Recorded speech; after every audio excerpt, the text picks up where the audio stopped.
পুরো শহরে যখন জম্বি ভাইরাস ছড়িয়ে পড়েছে, হিংস্র জম্বিদের থেকে বাঁচতে এক পরিবার শহর ছেড়ে গ্রামে চলে আসে। কিন্তু তারা জানতো না এখানে তাদের জন্য কোন বিপদ অপেক্ষা করছে। কথা না বাড়িয়ে শুরু করছি আজকের সিনেমা। গল্পের শুরুতে একটি পরিবারকে দেখানো হয়। পরিবারের মধ্যে রয়েছে ফ্রান্সিস এবং আইরিস, সাথে তাদের দুই ছেলে সন্তান। বড় ছেলের নাম জোশুয়া আর ছোট ছেলের নাম লুকাস। তারা একটি গাড়িতে করে গ্রামের বাড়ি যাচ্ছে। তাদের গাড়ির মধ্যে রক্তের ছাপ লেগে আছে। আসলে সারা দেশে জম্বি ভাইরাস ছড়িয়ে পড়ায় বেশিরভাগ মানুষই জম্বিতে কনভার্ট হয়ে গেছে। শহরের পরিস্থিতি খারাপ হওয়ার কারণে ফ্রান্সিস কোনো মতে তার পরিবারকে বাঁচিয়ে গ্রামে চলে আসে। সে তাদের পুরনো ফার্ম হাউসে পৌঁছে গেছে, এই আশায় যে তার পরিবার নিয়ে তারা ভালোভাবে এখানে থাকতে পারে।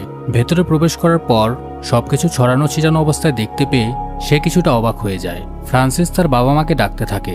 এরপরে সে তার বাবার ঘরে গিয়ে সে দেখতে পায় তার বাবা মরে পড়ে আছে। তার হাতে একটা বন্দুক ছিল। সে নিজেকে গুলি মেরে আত্মহত্যা করেছে। ফ্রান্সিস তখন বুঝতে পারে তার বাবাও জম্বি ভাইরাসে ইনফেক্টেড হয়ে গিয়েছিল এবং জম্বি হবার আগেই সে নিজেকে শেষ করে দিয়েছে। ফ্রান্সিস সেখান থেকে বন্দুকটি নিয়ে নেয়, সাথে তার বাবার হাতে পড়া ঘড়িটিও। ঘরের বাইরে যেতে সে কারো আওয়াজ শুনতে পায়। ফ্রান্সিস পাশে তাকিয়ে দেখতে পায় তার মা বিভৎস চেহারা নিয়ে শুধু সরি বলছে আর তার মাথা ঠুকছে। এমনকি তার শরীরও অর্ধেক কাটা অবস্থায় ছিল। অর্ধেক শরীর নিয়েই সে ফ্রান্সিসকে অ্যাটাক করতে আসে এবং তাকে কামড়ে দেওয়ার আগেই ফ্রান্সিস তাকে গুলি করে দেয়। সে তার বাবা মায়ের লাশ মাটি চাপা দিয়ে দেয় এবং সে বুঝতে পারে এই গ্রামেও ভাইরাস ছড়িয়ে পড়েছে, তাই তাকে আরো সাবধান থাকতে হবে। সে তার স্ত্রীকে বলে তারা এখন থেকে এই গ্রামেই থাকবে। আমরা দেখতে পাই ফ্রান্সিস ও তার স্ত্রী আইরিস একজন আরেকজনের উপর বিরক্ত। তাদের মাঝে হয়তো সিক্রেট কিছু আছে, আর সিনেমা দেখতে দেখতে আমরা তাও জেনে যাব। এরপর তার বড় ছেলে তার কাছে এসে বলে তাদের স্টোর রুম ঘুরে দেখা উচিত, সেখানে হয়তো প্রয়োজনীয় কোনো জিনিসপত্র তারা পেতে পারে। তারপর দুইজন মিলে স্টোর রুমে গিয়ে দেখতে পায় ফার্ম হাউসের কেয়ারটেকার গলায় ফাঁস লাগিয়ে আত্মহত্যা করেছে। কিছু সময় দাঁড়িয়ে থাকার পর ফ্রান্সিস জোশুয়াকে বলে তার কোমর থেকে চাবির ছড়াটা নিয়ে আসতে। জোশুয়া ভয়ে সামনে গিয়ে চাবির ছড়া ছাড়িয়ে নেওয়ার জন্য জোরে টান দেওয়ার কারণে কেয়ারটেকারের লাশটি তার উপর এসে পড়ে, যার কারণে সে প্রচন্ড ভয় পেয়ে যায়। সে বাইরে গিয়ে সবকিছু পরিষ্কার করার সময় এখানে আইরিস তাকে এই অবস্থায় দেখে ফ্রান্সিসকে জিজ্ঞাসা করে তার ছেলের সাথে কি হয়েছে। সে তাকে বলে তেমন কিছুই না, একটা লাশ তার উপরে গিয়ে পড়েছে। আইরিস তাকে জানায় সে যেন জোশুয়াকে দিয়ে এরকমটা না করায়। ফ্রান্সিস তাকে বলে এখানে থাকতে হলে সবকিছুই শিখতে হবে, নয়তো বেশিক্ষণ টিকে থাকা যাবে না। এসব বলার পর সে তার ছোট ছেলে লুকাসকে একটি আখের টুকরা খেতে দেয়। ছেলের খাওয়া দেখে সেও বেশ খুশি ছিল। এখানে আমরা বুঝতে পারি ফ্রান্সিস তার বড় ছেলের থেকে ছোট ছেলেকে বেশি কেয়ার করছে। তারপর আইরিস ফ্রান্সিসকে নিয়ে বেসমেন্টের একটা রুমে যায়। এই রুমটি দেখা মাত্রই ফ্রান্সিস কিছুটা ঘাবড়ে যায়। সে তার ছোটবেলার স্মৃতি কল্পনা করতে থাকে, যখন তার বাবা তাকে এই রুমে নিয়ে এসে শাস্তি দিত। তারা এখানে একটি জেনারেটর পায়। রাতে পুরো পরিবার যখন একসাথে খাবার খেতে বসে, জোশুয়া তখন একটা রেডিও পেয়ে যায়। সে রেডিওটি টিউন করার চেষ্টা করতে থাকে, যে ব্যাপারটা তার বাবার মোটেও পছন্দ হচ্ছে না। তাই সে তাকে বলে খাবার খাওয়ার পর এসব করতে। জোশুয়া তাকে জানায় তার গার্লফ্রেন্ড এলিস তাকে মেসেজ পাঠিয়েছে এবং সে তার পুরো পরিবার সহ উত্তরের পাহাড়ের দিকে যাচ্ছে এবং সেখানে নাকি সরকারের তরফ থেকে ক্যাম্প করা হয়েছে। ফ্রান্সিস তখন জানায় তারা কোনো ক্যাম্পে যাচ্ছে না, তারা এখানে বেশ ভালোই আছে। ক্যাম্পে গেলে তাদেরকে কুকুর বিড়ালের মতো গাদাগাদি করে থাকতে হবে, এমনকি খাবারের জন্য কষ্ট পেতে হবে। তাই সবাইকে সাফ জানিয়ে দেওয়া হয় তারা এখান থেকে কোথাও যাচ্ছে না। তার এই কথা আইরিসের মোটেও পছন্দ হয় না, কারণ সেও এখানে থাকতে চায় না। রাতে আইরিস ফ্রান্সিসকে বলে সে যেন জোশুয়াকে কষ্ট দিয়ে কথা না বলে, কারণ সে এখন যথেষ্ট বড় হয়েছে। রাতে ঘুমানোর সময় ফ্রান্সিস তার বাবাকে ভয়ঙ্কর এক চেহারা কল্পনা করে। সে প্রচন্ড ভয় পেয়ে আইরিসকে জড়িয়ে ধরে। পরদিন সকালে তারা দুজন এই ব্যাপারে কথা বলে। আইরিস এই জায়গায় থাকতে মোটেও পছন্দ করছে না। তার উপর ফ্রান্সিস রাতে খারাপ স্বপ্ন দেখেছে, তাই সে পরিবার সহ পাহাড়ের ক্যাম্পে চলে যেতে চায়। ফ্রান্সিস যেতে না চাইলেও আইরিসের কারণে সে যেতে বাধ্য হয়। তারপর তারা ভ্যানে করে যাত্রা শুরু করে।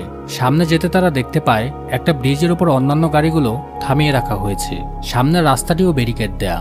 এসব দেখার পর ফ্রান্সিস জানায় তাদের পুনরায় ফার্ম হাউসে ফেরত চলে যাওয়া উচিত, কিন্তু আইরিস বলে রাস্তার এক পাশ তো ক্লিয়ার আছে। এই বলে সে গাড়ি থেকে একাই নেমে ব্যারিকেড ভাঙতে চলে যায়, কিন্তু কোনোভাবেই সে ব্যারিকেড ভাঙতে পারছিল না। শব্দ পেয়ে তখন আচমকা এক জম্বি তার সামনে চলে আসে। এটা দেখার পর আইরিস সেখান থেকে পালাতে থাকে। ফ্রান্সিস তখন গাড়ি থেকে নেমে সেখানে গিয়ে গুলি করে জম্বিটাকে মেরে ফেলে আর আইরিসকে বাঁচিয়ে নেয়। কিন্তু গুলির শব্দ পাওয়া মাত্রই একদল জম্বি সেখানে চলে আসে। তারা তখন বাচ্চাদের গাড়িতে অ্যাটাক করে। কোনো উপায় না থাকায় ফ্রান্সিস জম্বিগুলোকে তার দিকে আকর্ষিত করে। তাকে প্রায় ধরেই ফেলছিল। কোনোরকমে সে নিজেকে ছাড়িয়ে সেখান থেকে পাওয়া একটা গ্রেনেড তাদের দিকে ছুঁড়ে মারে এবং এবারের মতো সবাই রক্ষা পেয়ে যায়। গাড়ি স্টার্ট না নেয় তারা দীর্ঘপথ হেঁটে ফার্ম হাউসের উদ্দেশ্যে চলতে শুরু করে। ফ্রান্সিসের মেজাজ প্রচন্ড খারাপ ছিল। বাড়িতে আসার পর সে আইরিসকে জানিয়ে দেয় এখন থেকে তার কথা মতো সবকিছু হবে। পরদিন সকালে ফ্রান্সিস একাই তার গাড়িটি আনতে সে ব্রিজে যায়।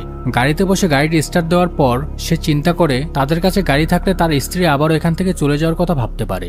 তাই সে গাড়িটি এখানে রেখে তাদের ফার্ম হাউসে চলে যায়। তার স্ত্রী গাড়ির ব্যাপারে জিজ্ঞাসা করলে সে জানায় গাড়িটি স্টার্ট নেয়নি। রাতের বেলা সে ঘরের লাইট ও এসি ঠিক করে, তারপর বাচ্চাদের নিয়ে নাচানাচি করে। আইরিস দূরে দাঁড়িয়ে তাদেরকে দেখছিল। সে মনে মনে ভাবে ফ্রান্সিস পরিবার নিয়ে এখানে থাকতে চায়। রাতের বেলা দুই ভাই মিলে পুরনো অ্যালবামগুলো দেখছিল। সেখানে থাকা একটি ছবিতে তাদের বাবা ফ্রান্সিস ও তার চাচা ডিয়াগোকে দেখে লুকাস তখন বলে যে জোশুয়া একদম তার চাচা ডিয়াগোর মতো দেখতে। এই ব্যাপারটা নিয়ে জোশুয়া ভাবতে থাকে যে তাদের বাবা মায়ের মধ্যে এত ঝগড়া কিসের। আসলে জোশুয়ার বাবা ডিয়াগো, যার জন্য তার বাবা ফ্রান্সিস লুকাসকে বেশি ভালোবাসে। এই ব্যাপারটা তার মনে সন্দেহ জাগায়। পরের দিন সকালে ঘুম থেকে ওঠার পর ফ্রান্সিস আইরিসকে বলে সে এতদিন ধরে যা যা করেছে তার জন্য দুঃখ প্রকাশ করে। আইরিসও তখন তাকে কষ্ট দেওয়ার জন্য সরি বলে। ফ্রান্সিস তাকে মাফ করে দেয় আর বলে আজ থেকে তারা সবকিছু নতুন করে শুরু করবে। তারা পরিবার সহ এখানে থাকবে আর বাচ্চাদেরও খেয়াল রাখবে। কথাবার্তা শেষ করার পর ফ্রান্সিস ডিম আনার জন্য মুরগির খাঁচায় ঢোকে। সেখানে গিয়ে সে দেখতে পায় একটা পাগলা কুকুর এসে মুরগিটাকে খেয়ে ফেলেছে। ফ্রান্সিস কুকুরটাকে এখান থেকে তাড়ানোর চেষ্টা করতে গেলে পাগলা কুকুরটি তার হাতে একটা কামড় বসিয়ে দেয়। ঘরে আসার পর আইরিস তখন তার হাতে ড্রেসিং করে ব্যান্ডেজ দিয়ে দেয়। সে তাকে জানায় তাদেরকে এখান থেকে যেতেই হবে। কুকুরের কামড়ের কারণে তার শরীরে ভয়াবহ সংক্রমণ দেখা দিতে পারে, তাই তাদেরকে দ্রুত হাসপাতালে গিয়ে ট্রিটমেন্ট নেওয়া উচিত। কিন্তু ফ্রান্সিস কোনো মতে বাইরে যাওয়ার জন্য রাজি হয় না। সে জানায় ভালোভাবে ড্রেসিং হয়ে গেলে এটা এমনিতেই সেরে যাবে। এইদিকে জোশুয়া বাড়ির সামনে রাস্তার কাছে গিয়ে রেডিও সিগন্যাল খুঁজতে থাকে। তখন সে ডেল্টা ক্যাম্পের ব্যাপারে কিছু শুনতে পায়। সে তার বাবা মাকে ডেকে তাদেরকে ওই ক্যাম্পের ব্যাপারে জানায়। ফ্রান্সিস তখন জোশুয়াকে বলে বানিয়ে বানিয়ে মিথ্যে কথা বলা বন্ধ করতে। তার ধারণা অনুযায়ী সব মানুষই মারা গিয়েছে, নয়তো ইনফেক্টেড হয়ে গিয়েছে। রাতে খাওয়া দাওয়ার সময় তারা এই ব্যাপার নিয়ে ডিসকাস করতে থাকে। ফ্রান্সিস সকলের উদ্দেশ্যে বলে বাইরের পরিস্থিতি প্রচুর খারাপ, তারা সবাই এই বাড়িতেই নিরাপদ আছে। পরের দিন জোশুয়া তার বাবার কাছে আসে আর তার বাবাকে বলে সেও তার পরিবারের জন্য কিছু করতে চায়। এর জন্য তার পছন্দ মতো সিদ্ধান্ত নেওয়া জরুরি। সে যথেষ্ট বড় হয়ে গেছে, তাই এখন তার স্বাধীনতা প্রয়োজন। ফ্রান্সিস তাকে জানায় সিদ্ধান্ত নেয়ার মতো এত বড় সে হয়ে ওঠেনি আর নিজের পরিবারকে প্রোটেক্ট করার জন্য প্রয়োজনে খুনও করতে হতে পারে, যা সে করতে পারবে না। জোশুয়া তখন বলে পরিবারকে রক্ষা করার জন্য আমি খুনও করতে পারবো। ফ্রান্সিস তাকে একটা খোলা জায়গায় নিয়ে যায়। তার সামনে একটি টার্গেট দিয়ে সেটাকে শুট করতে বলে। কয়েকবার চেষ্টা করার পরও সে ব্যর্থ হয়। পরে ফ্রান্সিস রেগে গিয়ে তার সামনে জোরে জোরে চিল্লাতে শুরু করে। জোশুয়া অনেকটাই ভয় পেয়ে যায় আর একের পর এক শুট করতে থাকে। বাড়িতে থাকা আইরিস গুলির শব্দ পেয়ে লুকাসকে নিয়ে এখানে চলে আসে। সে ফ্রান্সিসকে বলে জোশুয়ার সাথে এমন আচরণ না করতে। তারা কথা বলার সময় লক্ষ্য করে যে গুলির শব্দ পেয়ে একটা জম্বি তাদের সামনে দাঁড়িয়ে আছে। ব্যাপারটা তখন কিছু মনে না করলেও একটু পরে তারা দেখতে পায় শুধু একটা না, জম্বির একটা বড় দল তাদের দিকে অগ্রসর হচ্ছে। তারা দেরি না করে সেখান থেকে পালাতে শুরু করে। জম্বিরাও তাদের পিছু করতে থাকে। তারা খুব দ্রুত ঘরের মধ্যে ঢুকে দরজাটি বন্ধ করে দেয়। তারপর দরজার সামনে কিছু একটা রেখে দেয় যাতে জম্বিরা কোনো মতেই ঘরে প্রবেশ করতে না পারে। তারা সবাই উপরে চলে আসে। তখন তারা খেয়াল করে জম্বিগুলো বাড়ির চারপাশে ঘোরাফেরা করছে। এক পর্যায়ে ঘরের মধ্যে তাদের উপস্থিতি টের পেয়ে তারা দরজাটি ভাঙার চেষ্টা করে। ফ্রান্সিস বুঝতে পারে আজ আর তাদের রক্ষা হবে না। তখন হঠাৎ করে একজন গাড়ি নিয়ে এসে সেখানে হর্ন বাজাতে শুরু করে আর জম্বিগুলোর আকর্ষণও সেদিকে ডাইভার্ট হয়ে যায়। তারপর সে লোকটি গাড়ি ঘুরিয়ে এখান থেকে চলে যায়। সাথে সাথে জম্বিরাও গাড়ির পিছু করতে করতে এখান থেকে চলে যায়, যে কারণে পুরো পরিবারটি এবারের মতো বেঁচে যায়। কিন্তু গাড়িটি দেখার পর ফ্রান্সিস বুঝতে পেরেছিল যে এটা কার গাড়ি। পরের দিন সকালে সে একটি ছোট নদীর কাছে যায় তার সাথে দেখা করতে। আর এই লোকটা হলো ফ্রান্সিসের বড় ভাই ডিয়াগো। এই ডিয়াগোই কাল রাতে তাদেরকে রক্ষা করেছিল। ডিয়াগো জানায় কাল রাতে সে তার বাবা মার সাথে দেখা করতে এসেছিল। তখন ফ্রান্সিস তাকে বলে তাদের বাবা মা দুজনেই মারা গিয়েছে। ডিয়াগো ফ্রান্সিসকে বলে তুমি চাইলে সাহায্য করার জন্য আমি তোমাদের সাথে থাকতে পারি। তখন ফ্রান্সিস অনেকটা রেগে যায়। সে তার বড় ভাইকে একদমই সহ্য করতে পারে না, কারণ তার বিয়ের পর সে তার বড় ভাই হওয়া সত্ত্বেও তার স্ত্রী অর্থাৎ আইরিসের সাথে পরকীয়ায় জড়িয়েছে। এমনকি আইরিসের গর্ভের প্রথম সন্তান জোশুয়ার বাবাও তার বড় ভাই ডিয়াগো। তার সাথে আর কোনো কথা না বলে তাকে এখনই এখান থেকে চলে যেতে বলে। ডিয়াগো সেখান থেকে যাওয়ার আগে তাকে একটি ম্যাপ দিয়ে যায়। তাকে উত্তরের পাহাড়ের দিকে যেতে বলে, যেখানে একটি ক্যাম্প করা হয়েছে, কারণ শহরের জম্বিরা ধীরে ধীরে এইদিকে অগ্রসর হচ্ছে। সে তার ভাইয়ের কোনো কথাই শুনতে চায় না। ফ্রান্সিস তখন ম্যাপটিও হাতে নিয়ে পুড়ে ফেলার চেষ্টা করে, কিন্তু সে এটা করতে গিয়েও থেমে যায় এবং ম্যাপটি তার কাছেই রেখে দেয়। এরপর ফ্রান্সিস বাড়িতে এসে তার ভাইয়ের কোটটি তার স্ত্রী আইরিসকে দেখায়। সে কিছুটা বিরক্ত বোধ করে এবং সে ঘরে চলে যায়। ফ্রান্সিস ধারণা করে সে জম্বিগুলো যে কোনো মুহূর্তে এখানে চলে আসতে পারে, তাই সে ঘরের দরজাটি ঠিকমতো মজবুত করে দেয়। এদিকে লুকাস খেলা করতে করতে বেসমেন্টে চলে যায়। তখন সে জানালার বাইরে একটা জম্বিকে বসে থাকতে দেখে। সে তখন ভয় পেয়ে চিৎকার দিয়ে ওঠে। সেখানে তার মা চলে আসে এবং তাকে বোঝানোর চেষ্টা করে এই জম্বিটা অন্যান্য জম্বির থেকে দুর্বল, কেননা এটা একটা বয়স্ক জম্বি। সে নিজে ঠিকঠাক মতো চলতে পারছিল না, তাই সে মানুষের কোনো ক্ষতি করতে পারবে না। এই কথাগুলো আড়াল থেকে ফ্রান্সিস শুনতে পায়, তাই সে ওই জম্বিটার পিছু করতে করতে একটা ভুট্টা খেতে চলে আসে। তারপর তার মাথাটি কেটে ফেলে। জম্বির মাথাটি নিয়ে বাড়িতে আসার পর সবাইকে ডেকে বলে বাড়ির চারপাশে ভয়ানক জম্বিরা এখনো ঘোরাফেরা করছে। এই জম্বিটা আমাকে ক্ষতি করার আগেই আমি জম্বিটাকে মেরে ফেলেছি, আর বাইরের এই পরিস্থিতিতে আমাদের বাইরে যাওয়া মোটেও ঠিক হবে না।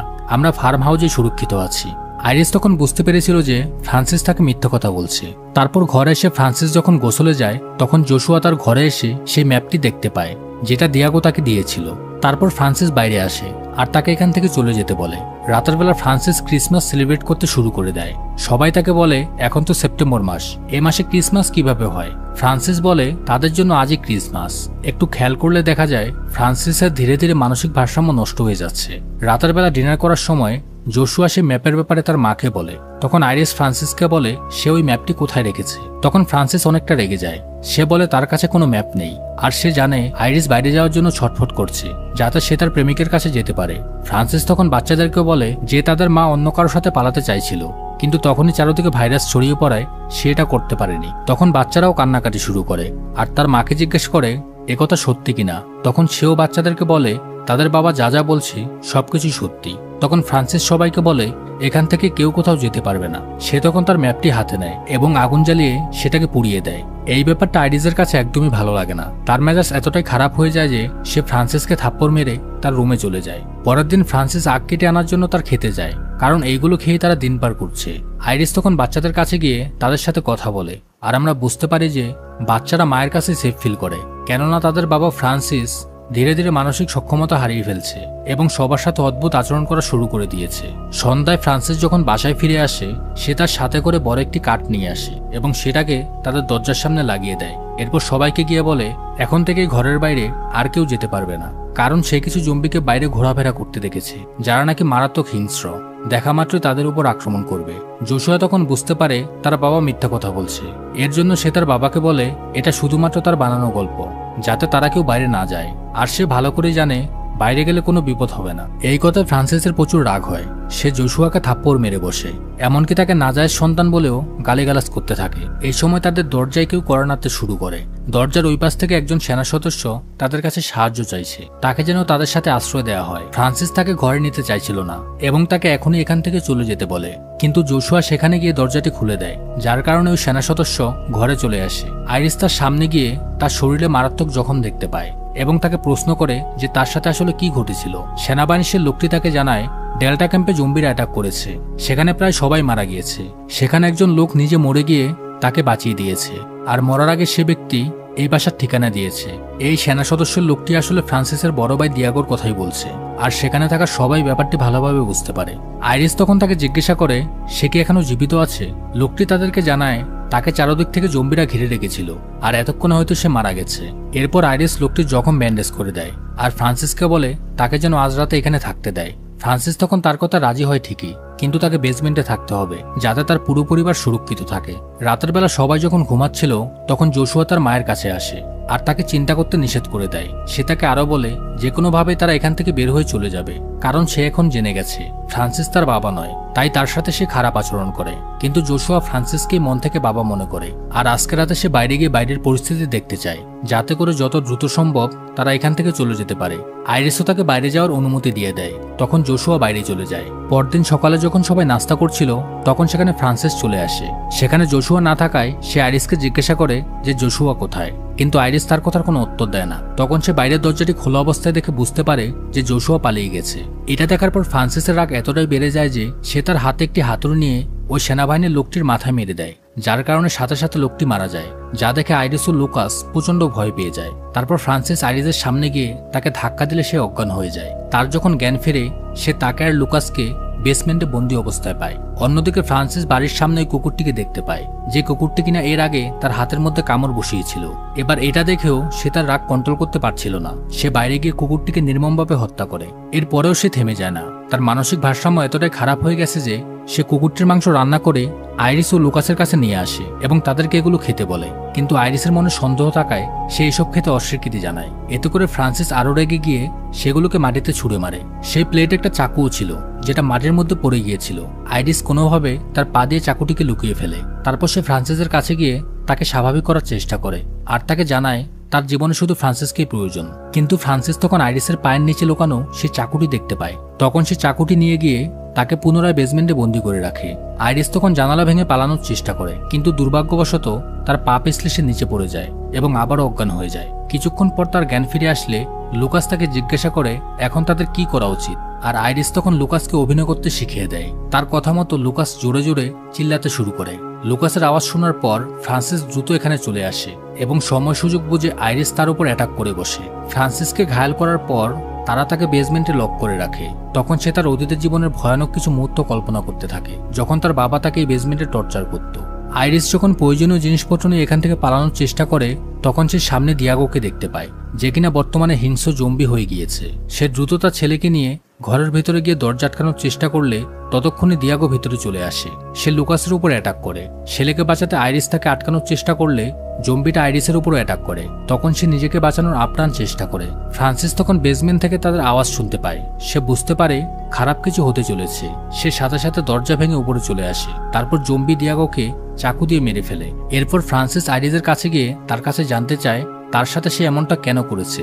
ঠিক তখনই তাদের সামনে লুকাস এসে দাঁড়ায়। জম্বিটা লুকাসের হাতে কামড়ে দিয়েছিল।